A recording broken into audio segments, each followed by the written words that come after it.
Saya akan menerangkan materi yang berjudul Perkembangan Fisik dan Kognitif pada Masa Kanak-kanak. Yang pertama yaitu perubahan fisik, pertumbuhan dan perkembangan tubuh. Rata-rata anak tumbuh setinggi 2 inci dan bertambah berat badannya antara 5 hingga 7 kg per tahun selama masa kanak-kanak. Namun pola pertumbuhan bervariasi secara individu. Beberapa perubahan bagian dalam otak pada anak usia dini disebabkan oleh melanisasi. Dari usia 3 hingga 6 tahun, pertumbuhan otak yang paling cepat terjadi di lobus frontal. Perkembangan motorik, keterampilan motorik kasar meningkat secara dramatis selama masa kanak-kanak. Anak-anak menjadi semakin suka berpetualang seiring dengan meningkatnya keterampilan motorik kasar mereka. Keterampilan motorik halus juga meningkat secara substansial selama masa kanak-kanak. Tidur, para ahli menganjurkan agar anak kecil tidur selama 11 hingga 13 jam terkait dengan masalah lain seperti kelebihan berat badan dan depresi. Gangguan tidur pada anak usia dini berkaitan dengan penyesuaian optimal pada masa kehamilan.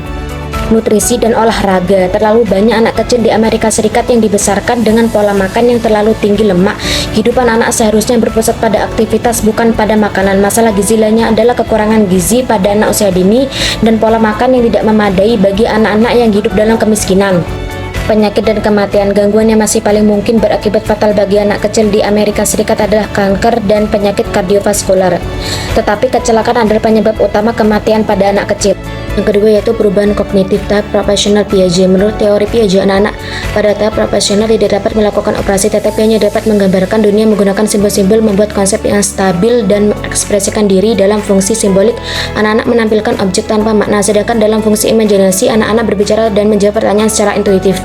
Vygotsky menekankan pentingnya konstruktivis sosial dalam pembangunan. Hal ini menunjukkan bahwa anak-anak membangun pengetahuan melalui interaksi sosial dan menggunakan bahasa tidak hanya untuk komunikasi tetapi juga untuk merencanakan dan memantau tindakan mereka, membantu mereka memecahkan masalah.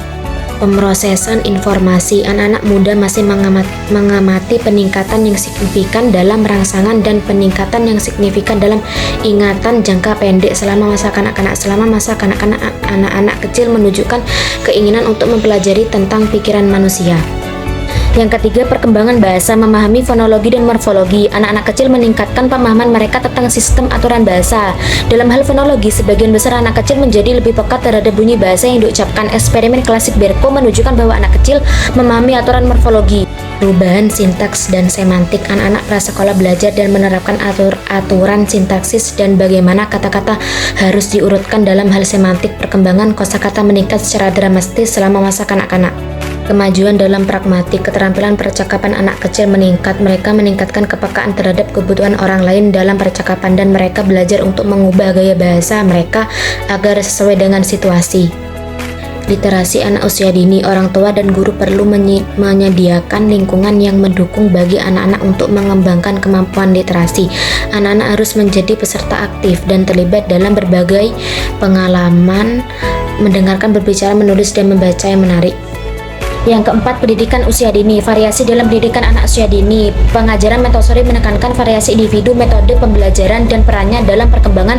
Ini mencakup partisipasi guru dalam berbagai kegiatan untuk anak-anak dengan fokus pada kebutuhan anak-anak dan kebutuhan individu mereka.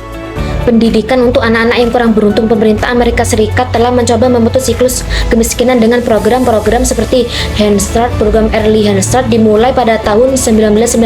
Model program ini terbukti memberikan dampak positif bagi anak-anak yang hidup dalam kemiskinan. Kontroversi pendidikan anak usia dini. Perdebatan di bidang pendidikan anak sangat penting dalam mendorong pembelajaran konstruktif dan meningkatkan kemajuan pendidikan akademik.